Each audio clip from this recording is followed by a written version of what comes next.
Bum bum bum bum bum bum bum bum bum bum bum bum bum bum. Sorry, go. All right.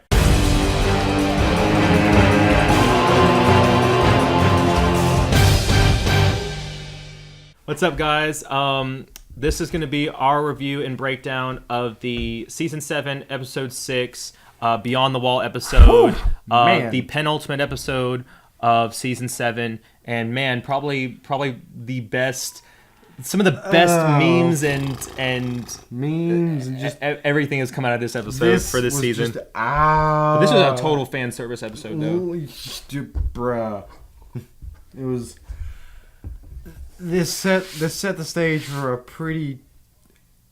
It's gonna. Next week is gonna.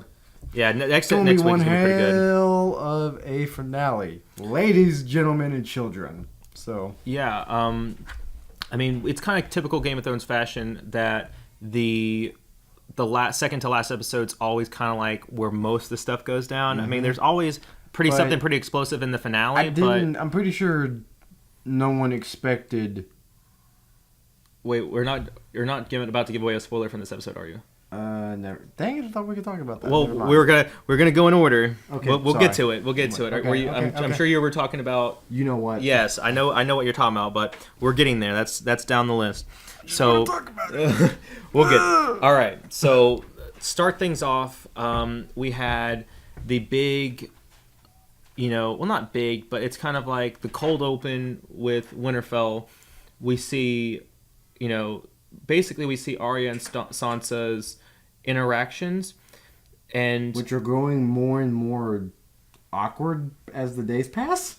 well, what's good though is that, and I think you and I can talk about this for a few moments to spare the time, but something I thought of is like the only times that we see them together in those room, like in the room, discussing, like everything going on with Littlefinger and how Sansa.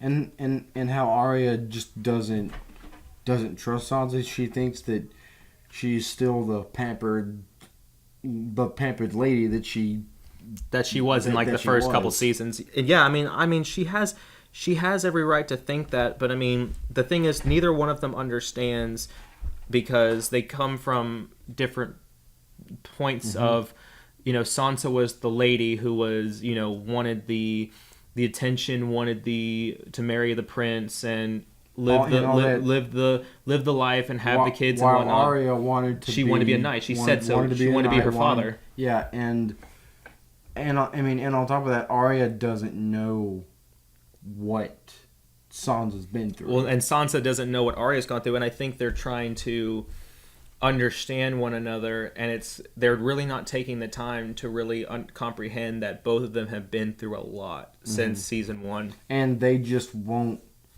for some reason, they just won't sit down and hash it out. just talk to each other. Well, that leads me into what I think is actually going to happen, which is probably going to be one of the best, like, oh my god, aha moments. So, wait a minute. Wait. I think, we better go into theory time? Theory time? Theory time. Theory time. I was waiting for a giant, big ol' like Blue's Clues pop up to come in. Theory time. Theory time. Anyways, so I have a theory, and several other people have this same theory, which he actually brought up to me before when we were doing the pre-production work on this episode. But a lot of people, including myself, and I think, and Jacob, you're kind of on the same bandwagon. Yeah, 'cause, are you a fan of this theory, and you think? Yeah, because I actually watched a breakdown video of this episode probably an hour before you got here, and this is the first time I saw the theory, and I was thinking, you know what, that actually kind of makes sense, because when I initially saw the episode, I thought when Arya flips the dagger over and hands it to Sansa, I'm thinking, is Arya gonna want Sansa to cut her face off, or what's the deal? 'Cause, Well, I mean, obviously she won't cut her face off because I mean that's killing her sister. But I didn't understand what her play was in that moment. But after seeing the theory that you're about to bring up, it actually kind of lines everything up. right. So the theory that I have about this episode is that, or that's been kind of building over the course of a few episodes now, ever since Arya made it back to. Yeah. I think that there was either I don't know if Bran's involved in any way because I mean we haven't seen Bran in like an episode two or two. Well, Bran is. Do you? But that's what I'm saying. Do you think that Bran at some point has like told either one of them or told both of them about anything that's transpired in the past about how Littlefinger was responsible for like Ned's execution? Maybe I don't. I mean, that'd be kind of world-shattering. Because look how Sansa basically was totally all okay with like when Jon left in like the first episode, or the end. Was it the end of the first episode or the second episode? No, it was the first episode. Yeah, it was the. No, he was getting ready to leave. He left in the end of the first. You're right, and then he got there at the very beginning of the second. Right. So in the first episode, when Littlefinger is telling Sansa like, you know, everyone's your friend, everyone's your enemy. It's like treat everybody like you know every possible outcome. That was episode.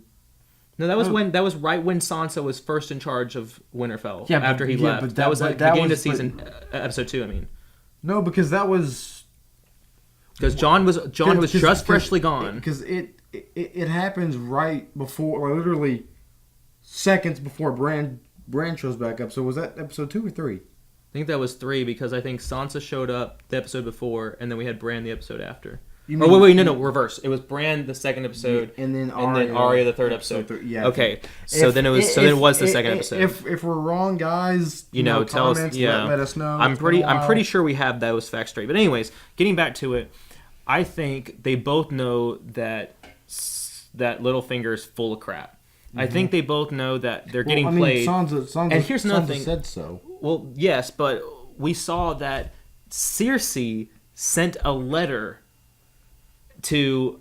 Well, that could also be. I think it's a ploy. I think they wrote that letter because why would Cersei, who hates Sansa because of her relationship with Tyrion, and she thought for the longest time that Sansa and Tyrion plotted and murdered Joffrey together. Mm-hmm. So the last time she had anything to do with Sansa, she wanted to kill Sansa. Sansa is an adversary basically. They're not allies. They're not friends.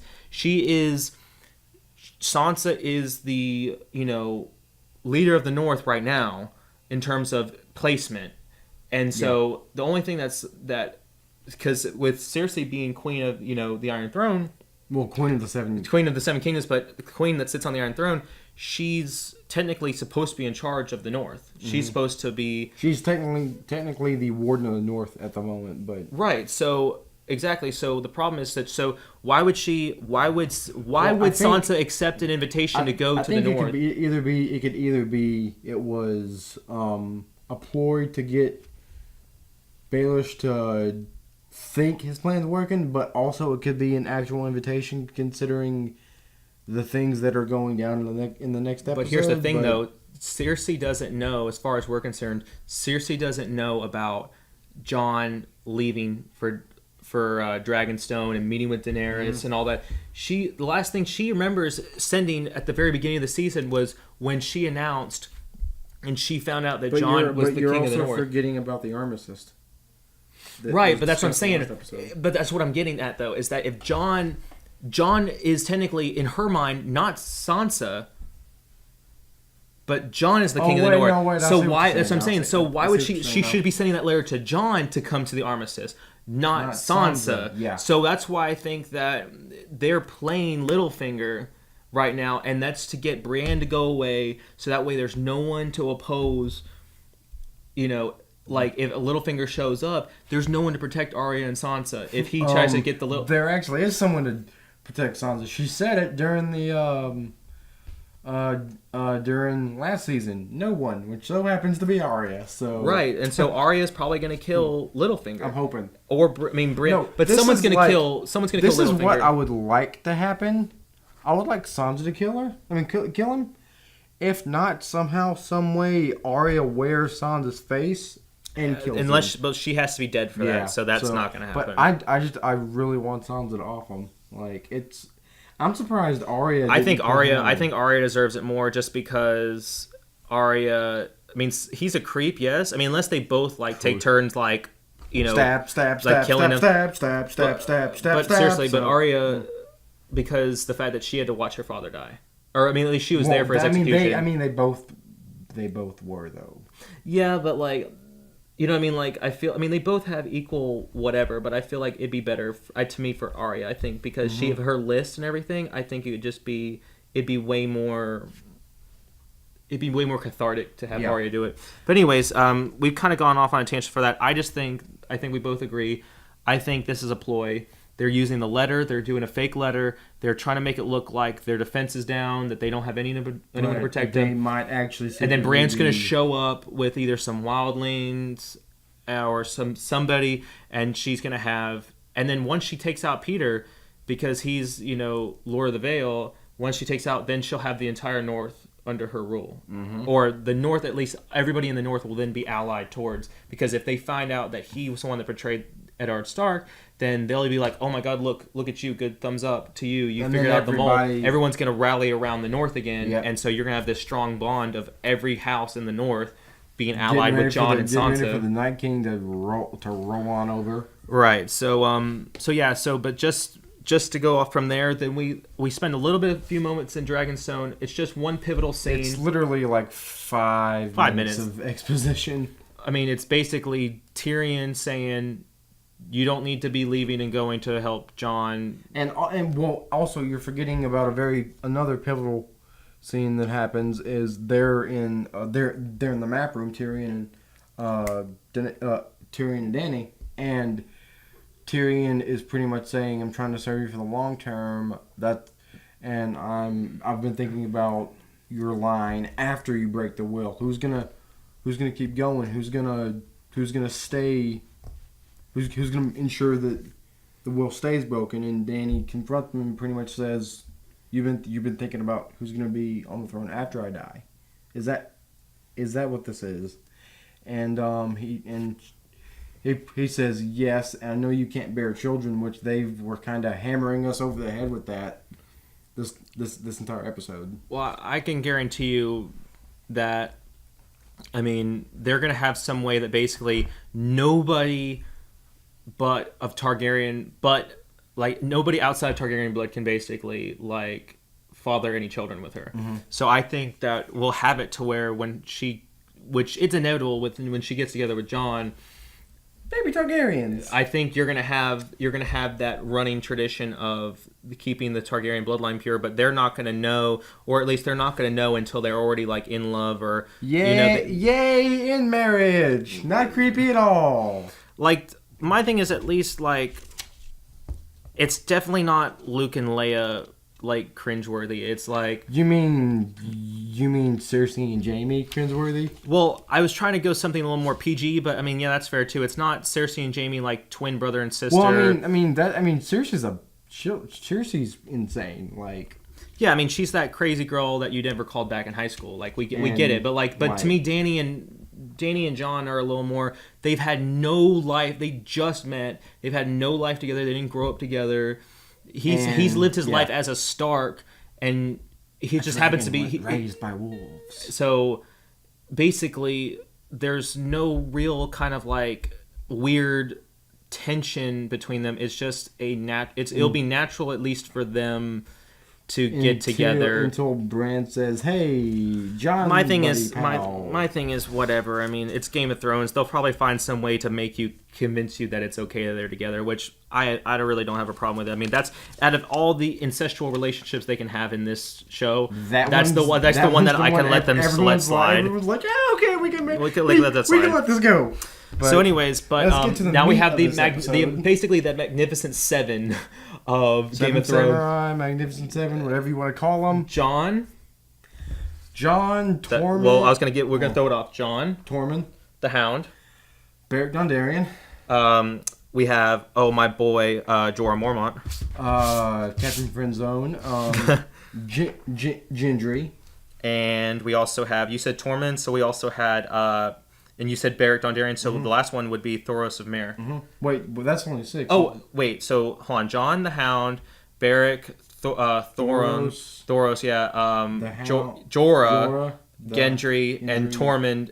Yeah, there's the 7. Okay. And then there's the group. There's like the red shirts. Was it the 5 or 6 wildlings they took? The red shirts. So For all of you that don't know, that's a Star Trek reference. I mean, come on, people. Hopefully you understand that reference. They're expendable.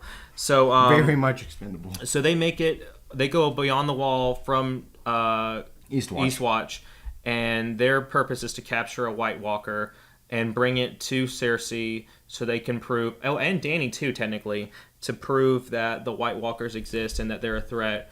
And so they are successful in capturing a White Walker almost pretty much instantly. And we learn a lot of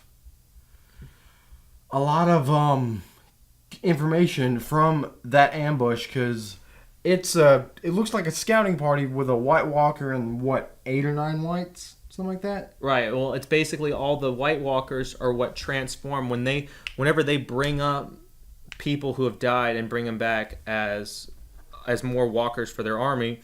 If you kill the person who brings them back, then that releases the hold, and then you can kill all. Like, it basically kills all of them. Think of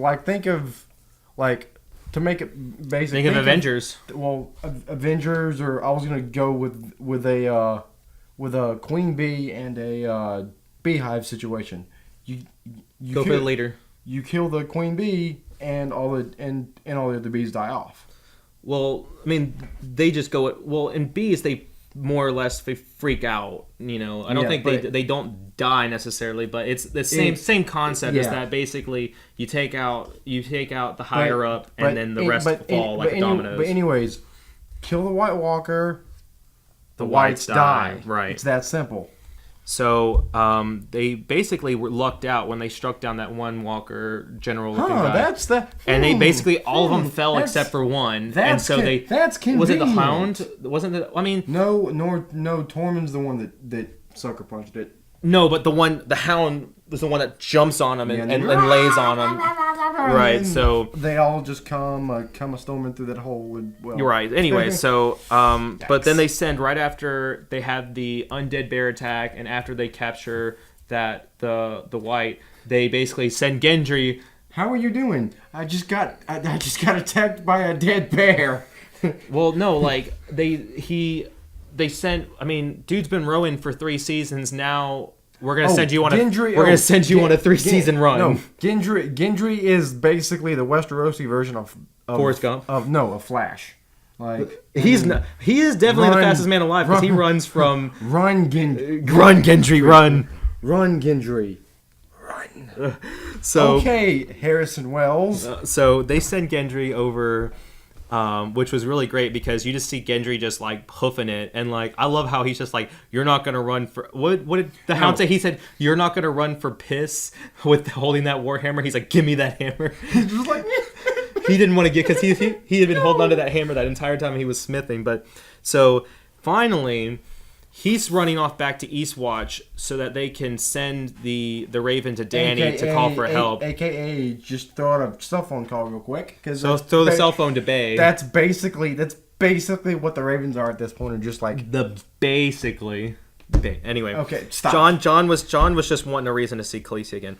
Anyway. So they make it over to this icy lake where they're confronted by the Night King and literally the entire White Walker army. And here's the thing: they get cornered, and the only reason that they don't get attacked or whatever is because the ice that breaks in the lake was breaking. And then a few hours pass. We don't know how it refreezes. Well, remember, it was overnight. Yeah. Because they shows them sitting there overnight, just sitting there huddled together for warmth. It refreezes, and then the Hound does... I mean, this is pretty much in his character. He gets bored. He starts chunking rocks at the White Walkers, straight up Merry and Pippin from the Fellowship of the Rings. And one of the rocks lands short, skids about 4 or 5 feet, and then we find out how intelligent the Whites are. They can put 2 and 2 together, and then they rush them. But that was one of the best. Like, I love the action, because it's just that was like very reminiscent of like some of the best parts, like the final battle from Age of Ultron, like mixed with like if you took the final battle from Age of Ultron where they're all in a circle fighting Ultron's army, mixed with like The Walking Dead. No, mixed with a little bit of Walking Dead, but then mixed with like Lord of the Rings, and you just had like the Fellowship. Like imagine the Fellowship with Aragorn and Legolas and all of them just wrecking shop in a circle. And Sean Bean. well, he was dead at that point. But just imagine Sean Bean dies and everything. Hashtag Sean Bean dies and everything. But dude can't get a break. But just imagine if you had all the BA characters from like Lord of the Rings fighting. That's what I'm saying. Just fighting zombies. Oh, and that's basically what that was. It was just yeah, like they just had the coolest characters in Game of Thrones. So let's get to the juicy parts. Well, we saw that before the fighting began, though. Thoros succumbs to his wounds like overnight when they were waiting. He was succumbing, and then they were fighting off all the whites, whatever. When the Hound threw the rock, and then luckily at the last second, Dany shows up and with all the dragons on fire and just blazes everything. Everything looks like it's gonna be fine, and then they're gonna get out fine, and then nope. Olympic javelin gold medalist, the Night King, shows up and just spears Viserion and kills him. So that sucks. R.I.P. Viserion. I love how everyone was like, they're like, let Jon die again, but don't let the dragon go. I'm like, wait, what? My thing was, I did kind of think of this. I'm like, why can't, if they have 3 dragons, like, can none of them mate? Or anything like that? Can we not have more dragons? Asexual or something like sucks. that. But I think they can breed because they're. It's weird. I don't want to get into that. But continue. So we have the pivotal moment where Jon basically sacrifices himself. He says go, and he sends them away. Hacking away at everything. And he basically saves everyone. That dude is indestructible. I watched a video earlier where they the guy that was like, oh, they're gonna kill Jon Snow again. Hey, you were wrong. I was wrong, but I watched a video earlier where they were going about the kill count. I think Dany killed 131 people, and I think Jon killed like 30 people by himself, or 30 whites or whatever. So I mean, the dude's a tank. He can't. He just doesn't know how to die. Right. So, but to wrap it up, I mean, we lose Thoros of Myr, and then Jon basically comes back after falling through the ice, and everyone's escaped, and he's saved by Uncle Benjen. I mean, oh wait, you mean Uncle Plot Hole? I mean Uncle Plot Point, right? I mean that's no. I mean he's basically Benjen Stark is basically the ravens from, or not the ravens, but the eagles from the Hobbit. It's basically in the Lord of the Rings. He basically shows up when they're needed most to carry you off to a safe distance, and he carries Jon away on the horse, but he stays behind and sacrifices himself. Yeah. I mean, they do it so vaguely, but anyways, so we lose Benjen, which there was really no emotional attachment to Benjen. I mean, even though he was a Stark, and then we lost Thoros, which was, kind of sad. I mean, everyone's biggest thing was Viserion, but then Jon is rescued by his posse. Dany gets to see him with his scars, and she knows now that he literally did get stabbed in the heart and like 50 other places, and is like, yo, I believe you now. The sacrifice was worth it to know. But in reality, the sacrifice wasn't worth it because now the Night King has an ice dragon. He has a white dragon, blue eyes. Well, no, blue eyes, white dragon. Blue eyes, white dragon. Get your stuff. White. Sorry, Yu-Gi-Oh fans, I ruined your life. Yu-Gi-Oh? Do you even Yu-Gi-Oh? Kaiba's gonna be pissed. He's got one of his blue eyes, white dragons. Dude, I have so many blue eyes, white dragons. On the But anyways, yes, the Night King has a nuke. Well, he's got a dragon. I mean, and Dany's got 2 dragons still, and she's got the best fighters. And she's got the best fighters in Westeros. So is he gonna burn the wall down, and that's how they get through? Well, is he? But that's what I'm saying. Is he shoots fire or shoots ice? But anyways, I mean, basically, Night King has a dragon. Jon's basically bends the knee in bed because that sounded awful. But he basically, it's like, you're my queen, and we have an awesome alliance now, and so that was an amazing episode. To King's Landing. So the next episode's gonna be pretty lit. We hope you guys liked our breakdown. Clegane Bowl better happen. That's one of the things I want to see. Zombie Mountain versus Brotherhood without Banner Hound. So right. So it was great. Episode was fantastic. It just keeps getting better and better. So we hope you guys liked our review and breakdown of Beyond the Wall, and tune in next week for our episode review for the finale of season 7. Yep. So see you guys next time. See ya. that's all for today's episode. Thank you guys for watching. And be sure to like this video and subscribe. And click the link in the description below to follow us on social media. See you guys next time.